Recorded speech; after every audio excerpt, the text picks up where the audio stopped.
Tanganyika, habari zenu familia. Leo nimejitokeza tena katika mazingira sio rafiki na mvozoea kidogo, kwa sababu mimi ni fundi, unajua. Ni fundi masoni. Mambo ya kuskimu, nini rangi na nini. Ndio harakati zangu zinaoneka mjini au vipi. Kwa kuna watu huko wanasema huyu ana kazi nini, ya kazi nayo. Kwa sababu ya maneno unayoongea, unajua bila kula vizuri uweze ukapata akili ya kuongea vitu vya maana, kwa sababu ukiwa na njaa akili yote inahamia tumboni. Si unanielewa familia? Hiki kilemba hiki, kuna watu wananiambia unavaa kilemba si nini. Kwa nataka niwaambie kitu kimoja, mimi na asili ya Ufarao. Si unanielewa? Hata ukiangalia katika history mafarao kitambo walikuwa wanatupia vitu kama hivi hapa. Si unanielewa? Kwa majibu ya hiki mtakuwa mmekielewa. Sasa leo nilikuwa na mambo mawili yanahusu watu wenye pesa na watu wenye akili.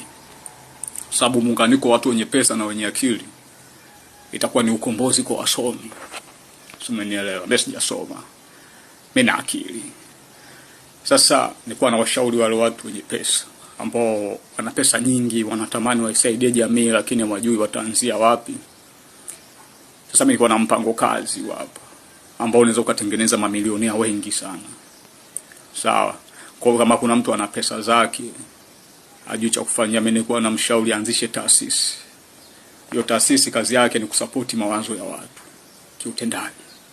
Yaani mtu anakuwa anaandaa proposal yake, anaisajili kisheria, analeta kwenye taasisi, taasisi inaifanyia kazi proposal kwa makubaliano ya 50-50 baina ya mwenye proposal na taasisi.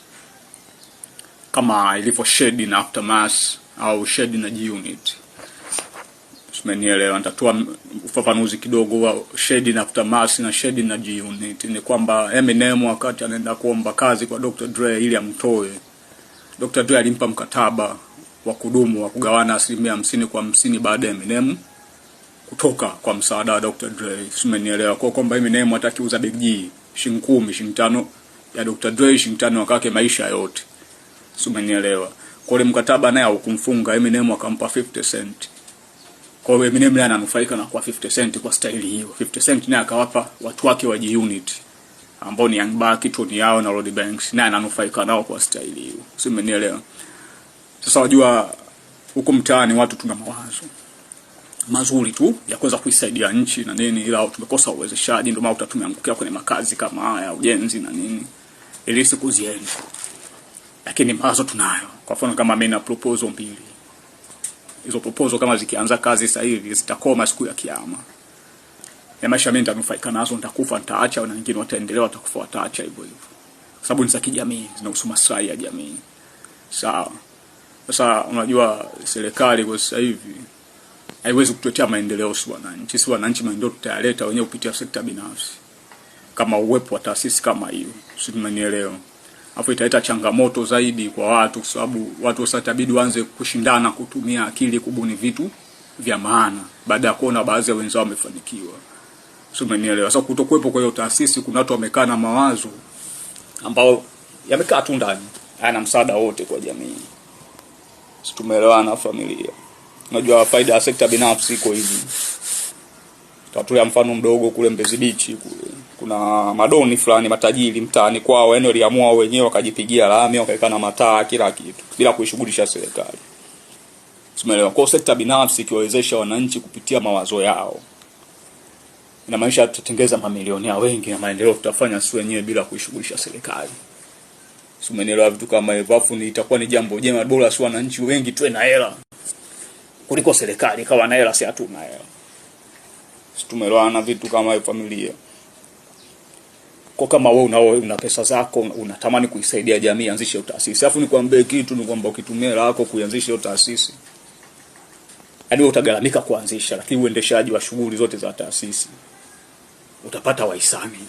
Umenielewa? Yapo mashirika makubwa duniani yana pesa, yanatamani kufadhili miradi kama hiyo. Kuna mabenki kama benki ya maendeleo ya Afrika, umenielewa? Kuna ile benki ya Wachina ina hela. Kwa hiyo taasisi yako ukishaisajili kimkakati au sio bwana, kwa kupeleka proposal yako kule kupata ruzuku ni vitu vidogo. Kwa mfano wa Saudia, Prince Salman ashazungumza kwamba Saudia ina pesa.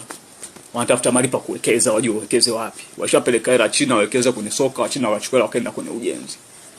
Umeelewa? Kwa hizo ndo sehemu zipo. Kwa hiyo taasisi kama hiyo, yani kupata wahisani au vipi, yani itakuwa ni kiwango kichepesi sana, afu heshima yako itakuwa kubwa kitaifa na kimataifa. Unanielewa?